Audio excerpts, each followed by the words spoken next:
ఇప్పుడే country delight యాప్ని download చేసుకోండి. Download the country delight app now.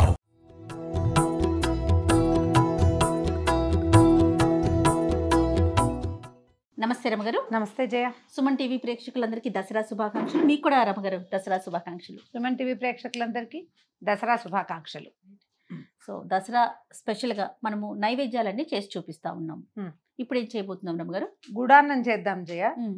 ఈ లలితా సహస్రనామంలో అమ్మవారికి ఇష్టమైన పదార్థాల్లో ప్రత్యేక నామం గుడాన్న ప్రీత మానస అని. దానికి ముందు రక్తవర్ణ, మాంసనిష్ట, గుడాన్న ప్రీత మానస, ఈ నామాలు 3 వరుసగా కనపడతాయి. అమ్మవారు ఎర్రటి రంగు కలిగింది. మాంసనిష్ట, మానవ శరీరంలో ఉన్న మాంసంలో ఉన్న శక్తి అమ్మే. మాంసనిష్ట అందులో ఉంటుంది. మనకి కండ ఉండాలి కదా, కండ ఉంటేనే కదా మనిషి. అవునండి, కండ కలిగిన వాడే మనిషి. అవును. ఆ కండలో అంటే మాంసంలో అమ్మ కొలువై ఉంటుంది. మనం ఇచ్చే మనకి శక్తి వచ్చేది ఆమె వల్లే. దాంట్లో తర్వాత పార్ట్ ఏం చెప్పారు? గుడాన్న ప్రీత మానస చెప్తారు. చాలా బలవంతవర్ధకమైన ఆహారాల్లో గుడాన్నం ఒకటి. మామూలుగా మనం చక్కెర పొంగలి, తర్వాత ఏమో పాయసం అవి చేస్తామా, అవి అరుగుదలకి రావంటారు. కొంత బాగా నెయ్యి, కొబ్బరి వేస్తాం దాంట్లో చక్కెర పొంగల్లో కదా ఒకటి. తర్వాత ఏమో పాయసంలో పాలు గీలు పోస్తాం. సాయంకాలం తింటే అరుగుదలకు రాదు. కానీ ఈ గుడాన్నంలో అమ్మవార్ల దేవాలయాల్లో ప్రత్యేకంగా అన్నం వండి దాని నిండా బెల్లం పోసి కుమ్ముతారు. బాగా కుమ్మేసి దాంట్లో మరి సరిపడా నెయ్యి వేసి నివేదన చేస్తారు. సాధారణంగా అభిషేకం తర్వాత అమ్మవారికి గుడాన్న నివేదన జరుగుతుంది. చాలా దేవాలయాల్లో ఇది కనపడుతుంది. మనం కూడా ఈ ప్రత్యేకమైన ఈ 10 రోజుల్లో ఒకరోజు మనం గుడాన్నం పెట్టుకోవచ్చు. అయితే చాలా సింపుల్ ప్రాసెసే. ఎంత వండదలుచుకున్నామో ఆ గ్లాసెడ్ బియ్యము, ఆ గ్లాస్ కంటే కొద్దిగా ఎక్కువ బెల్లం, బియ్యం కన్నా ఎక్కువ బెల్లం, కొంచెం బెల్లం కొద్దిగా ఎక్కువ, కొద్దిగా ఒక చిన్న కప్పు నెయ్యి. మనం ఉడికేటప్పుడు నెయ్యి వేయాల్సిన అవసరం లేదు. బియ్యం శుభ్రంగా కడిగి ఒక 10 నిమిషాలు నానబెట్టండి, సులువుగా ఉడుకుతుంది. తర్వాత చక్కగా 1కి 3 నీళ్ళు పోసి పొయ్యి ఎక్కిచ్చేసేయటం. అన్నం ఉడుకు పట్టి బాగా మెత్తబడిన తర్వాత బెల్లం పోసేయాలి. దాంట్లో పోసేసి ఒక గరిటెతోటి కింద నుంచి పై దాకా కలిపేసి సన్నని మంట మీద మూత పెట్టి ఉడకనివ్వాలి. అంటే బెల్లంతో అన్నం ఉడుకుతుందన్నమాట. తర్వాత ఏముంది, దింపాక ఉడికిపోయినాక దింపి నెయ్యి వేసి కొంచెం ఏలక పొడి వేసి అమ్మవారికి నివేదన చేయటమే. చాలా సింపుల్ ఇది. కానీ దీని నివేదన, వినిమయము 2 అత్యవసరమైనవి. దసరా 10 రోజుల్లో ఒక రోజు తప్పకుండా ఇది చేసుకోవాలి. ఓకే అండి. బియ్యం ఆల్రెడీ 1 కప్పు బియ్యం కడిగి మంచినీళ్ళల్లో వేసి పెట్టాను. బియ్యం పెట్టుకుందాం స్టవ్ మీద. అన్నం ఉడుకు పట్టనిద్దాము. 1కి 3 నీళ్ళు పోసాను. ఉడికిన తర్వాత బెల్లం ఉడుకు పట్టినాక కొంచెం బాగానే ఉడుకు పట్టాలంటే ఉడికిపోతుంది. అన్నం ఉడికి మనం నీళ్ళు ఎక్కువ పోసాం. మామూలుగా 1కి 2.5 అలా పోసి సరిపోతుంది.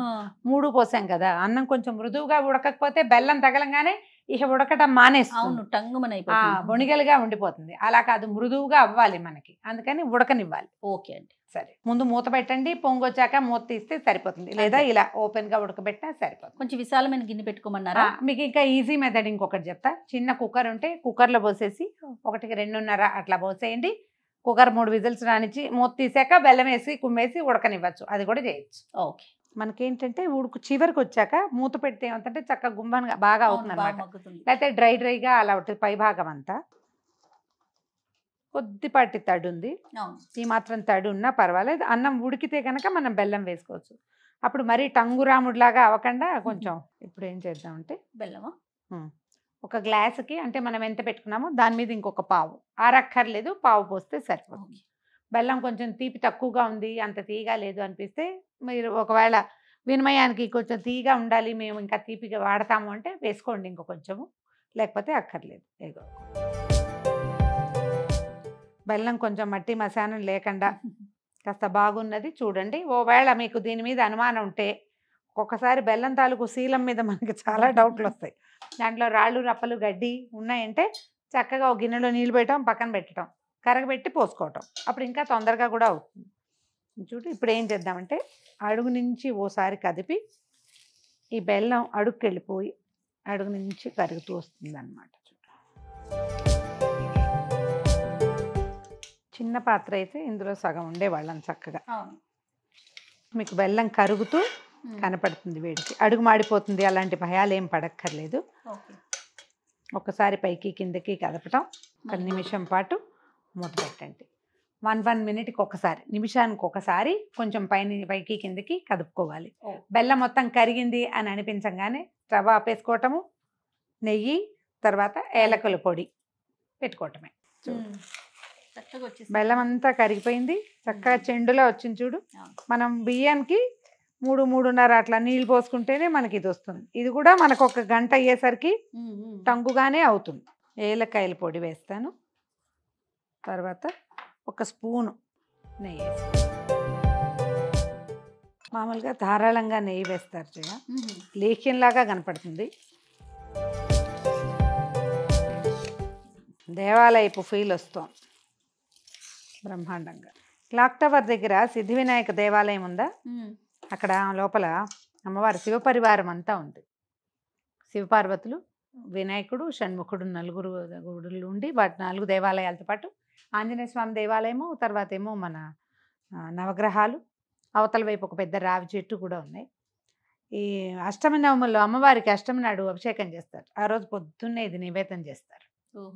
అక్కడ తెలుసుకున్నాను నేను ఎన్నేళ్ల క్రితమో. గుడానం ఇది పాయసం కాదే ఏమిటండి అని అడిగితే గుడానం, దాని మీద చదివాను ఒక 15-16 సంవత్సరాల క్రితం. ఒకనాటి అభిషేకం అప్పుడు తెలుసుకున్నాం అనమాట. అయిపోయింది. వేరే బౌల్లోకి షిఫ్ట్ చేసుకోవడం, బౌల్లోకి షిఫ్ట్ చేసుకోవటము. ఏ పాత్రతో వండారో ఆ పాత్రే పెట్టే పద్ధతి ఉంటే కనుక చిన్న పాత్రలో చేసుకుంటే పైన నెయ్యి వేసి నివేదన చేసుకోవాలి, లేదా ఇంకొక పాత్రలోకి మార్చి కాస్త నెయ్యి వేయటం, నివేదన చేయటం.